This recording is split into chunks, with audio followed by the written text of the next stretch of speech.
নমস্কার বন্ধুরা, জলিস লাইফস্টাইলে আপনাদের সবাইকে স্বাগত আর একটা নতুন ভিডিও দেখার জন্য।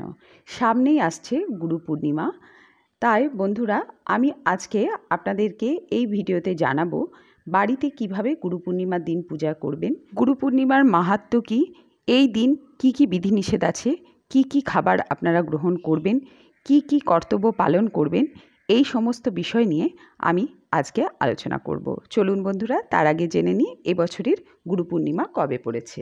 এবছরে অর্থাৎ 2024-এর গুরু পূর্ণিমা পড়েছে বাংলার 5ই শ্রাবণ 1431, ইংরাজির 21শে জুলাই 2024 রবিবার। গুরু ব্রহ্মা গুরু বিষ্ণু গুরুদেব মহেশ্বর গুরুরেব পরম ব্রহ্ম তস্মৈ শ্রী গুরুবে নমঃ। জয় গুরুদেবের জয়।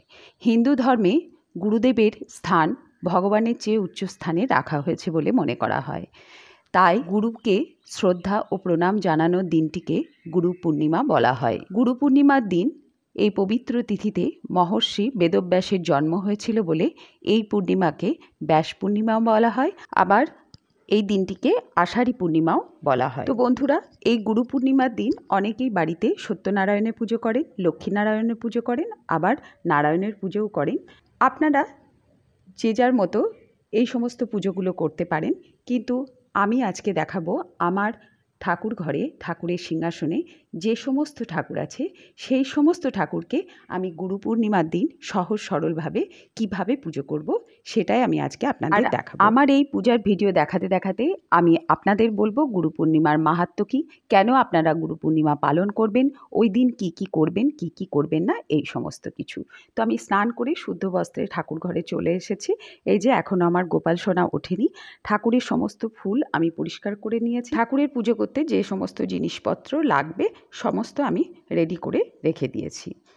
গুরু পূর্ণিমা হিন্দু সনাতন ধর্মের খুব গুরুত্বপূর্ণ একটি পূর্ণিমা। দেবাদিদেব মহাদেব হলেন আদি গুরু, তাই গুরু পূর্ণিমার দিন শিব পূজা করা অত্যন্ত শুভ।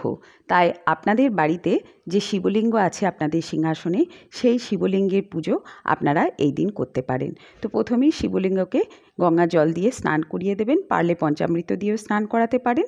তারপরে আপনার সিংহাসনে স্থাপন করে পুজো করবেন মহাদেবের। তো আমার লাড্ডু গোপাল আছে, গুরু পূর্ণিমার দিন কিন্তু যাদের বাড়িতে লাড্ডু গোপাল আছে তারা কিন্তু লাড্ডু গোপালেরও পুজো করতে পারেন। তো আমার বাড়িতে লাড্ডু গোপাল আছে, তাই আমি আপনাদেরকে লাড্ডু গোপালের পুজো দেখাচ্ছি। এটা আমার নিত্য সেবা লাড্ডু গোপালের। তো লাড্ডু গোপালকে আমি ঘুম থেকে তুলে ভালো করে স্নান করিয়ে নিচ্ছি। নমো ভগবতে বাসুদেবায় নমঃ। এখন লাড্ডু গোপালকে পরিষ্কার বস্ত্রে মুছিয়ে নিয়ে লাড্ডু গোপালের শৃঙ্গার করে সিংহাসনে বসিয়ে দেব। প্রাচীনকাল থেকে গুরুকে সম্মানজনক স্থানে বসানো হয়েছে। গুরুর প্রতি সম্মান, ভক্তি ও শ্রদ্ধা জানানোর হয় এই গুরু পূর্ণিমায়। গুরু পূর্ণিমা কেন পালন করা হয় এবার আপনাদের বলি। ভারতীয় সংস্কৃতিতে গুরু আর দেবতাকে সমান সম্মান দেওয়া হয়। গুরুকে সর্বদা ব্রহ্মা বিষ্ণু মহেশ্বরের মতো পূজা করা হয়। বেদব্যাস বেদ, উপনিষদ ও পুরাণের উপাসনা করেছিলেন, তাই তাকে সব মানব জাতির গুরু বলা হয়। মহর্ষি বেদব্যাস আষাঢ় মাসের পূর্ণিমা তিথিতে জন্মগ্রহণ করেছিলেন।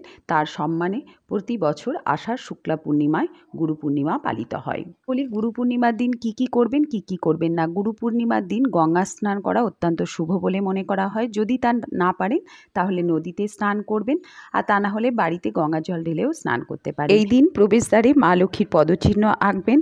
বাড়িতে সত্যনারায়ণ লক্ষ্মীনারায়ণের পুজো করতে পারেন। আবার আমার মতো আপনার বাড়ির সিংহাসনে যে সমস্ত ঠাকুর আছে সবার পুজোই এই দিন একসঙ্গে করতে পারেন।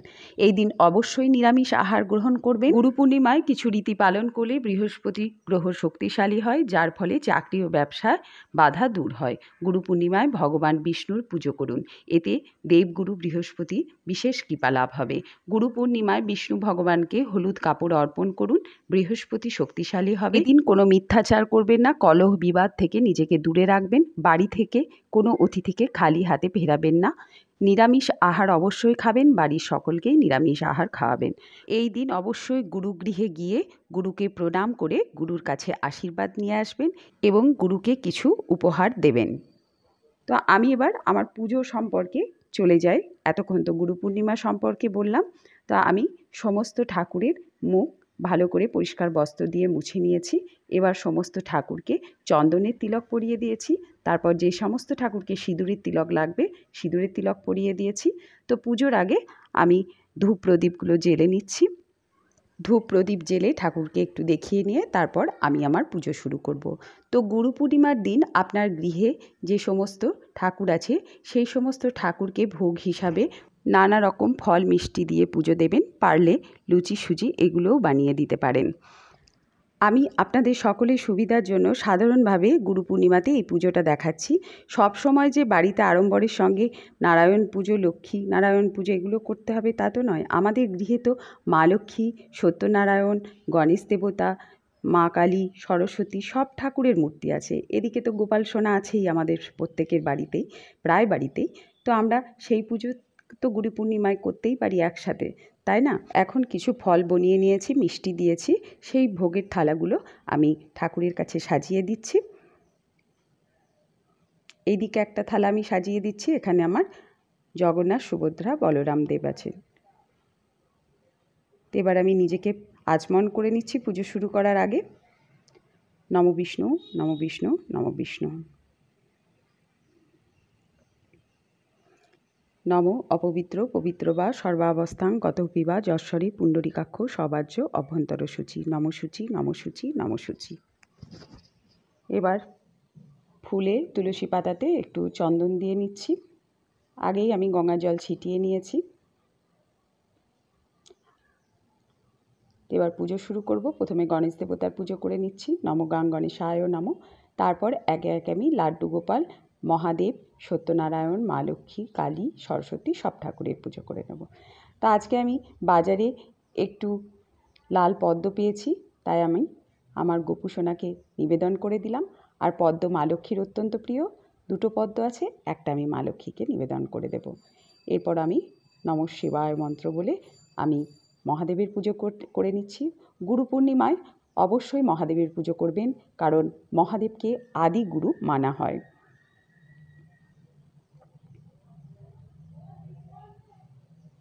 তো এবার আমি অন্যান্য ঠাকুরের পুজো করে নেব। আমি সত্যনারায়ণের পুজো করে নিলাম, পঞ্চদেবতার পুজো করে নিয়ে আমি মা লক্ষ্মীর পুজো করে নিচ্ছি। পদ্ম মা লক্ষ্মীর ভীষণ প্রিয়, তাই এই দিন মা লক্ষ্মীকে পারলে একটা পদ্ম নিবেদন করবেন, লাল পদ্ম। লাল পদ্ম মা লক্ষ্মীর অত্যন্ত প্রিয়। যাদের দীক্ষা হয়েছে তারা গুরু পূর্ণিমার দিন গুরুর পূজা করবেন, আর যাদের দীক্ষা হয়নি তারা গুরু পূর্ণিমার দিন মহাদেবের পুজো করবেন। যাদের গুরু দীক্ষা হয়েছে তারা ইষ্টমন্ত্র জপ করবেন, যতবার খুশি এদিন ইষ্টমন্ত্র জপ করতে পারেন। এখন আমি বলভদ্র, জগন্নাথ আর সুভদ্রার পুজোটাও করে নিচ্ছি। এবার রথে আমি এই ঠাকুরটা আমার বাড়ি নিয়ে এসেছি, জগন্নাথ, সুভদ্রা, বলভদ্রকে। ভীষণ সুন্দর, খুব ভালো লাগে দেখতে। এখন আমি ভোগ নিবেদন করে দিচ্ছি। গোপালের ভোগে আমি তুলসী পাতা দিয়ে দিলাম, আর অন্যান্য দেবদেবীর ভোগে আমি দিয়ে দিচ্ছি ফুল। আর ওদিকে ফুল আর তুলসী পাতা আমি জগন্নাথ দেবের ভোগেও দিয়ে দিয়েছি।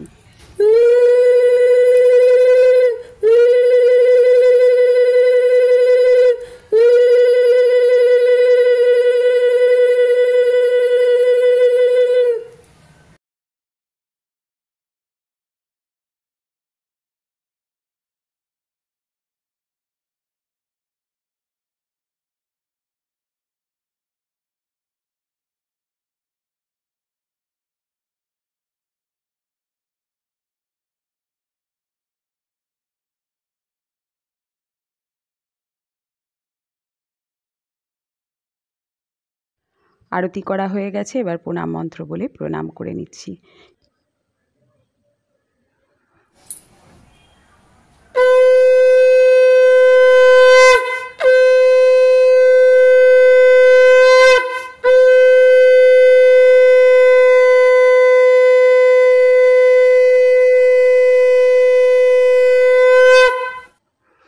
তো বন্ধুরা, এই ছিল আমার গুরু পূর্ণিমার কীভাবে আপনারা সহজ সরল পদ্ধতিতে বাড়িতে আপনাদের সিংহাসনে থাকা ঠাকুরের পুজো করবেন সেই পূজা পদ্ধতি। সব সময় যে সব তিথি পর্ব খুব আড়ম্বরের সঙ্গে পালন করতে হবে তার কোনো মানে নেই। সাদামাটাভাবে সহজ সরলভাবে আমরা পূজা করতেই পারি আমাদের গৃহে। আমাদের গৃহে আমাদের সিংহাসনে তো সব ঠাকুরই আছে, আমরা সেই সব ঠাকুরের পুজোই না হয় এবার গুরু পূর্ণিমায় করব। আশা করি আমার ভিডিওটা একটু হলেও আপনাদের উপকারে লাগবে। যদি ভিডিওটা ভালো লাগে তো একটা লাইক করে দেবেন আর চ্যানেলটা সাবস্ক্রাইব করে আমার পাশে থাকবেন। তো বন্ধুরা, আজ এই পর্যন্তই। আবার হাজির হয়ে যাব নতুন আর একটা ভিডিওর সঙ্গে। ভালো থাকবেন, সুস্থ থাকবেন। ধন্যবাদ।